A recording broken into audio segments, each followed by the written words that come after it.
అక్కినేని నాగార్జున గారి కెరీర్‌లో biggest hits ఏంటో, అలానే బిగ్గెస్ట్ డిజాస్టర్స్ ఏంటో ఇప్పుడొకసారి చూద్దాం. ఫస్ట్ బిగ్గెస్ట్ హిట్స్ ఏంటో చూద్దాం. 1989 'Shiva' movie. Ram Gopal Varma direction. Cult classic. నాగార్జునకి కెరీర్‌లో గేమ్ చేంజర్ సినిమా ఇది. Turning point.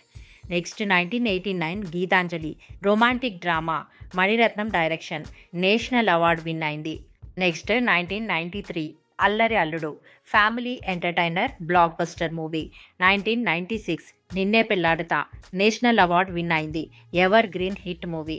1997 Annamayya. Career best movie నాగార్జునకి ఇది. Devotional film. 2002 Manmadhudu. Romantic comedy cult favourite movie. 2004 mass action block buster movie.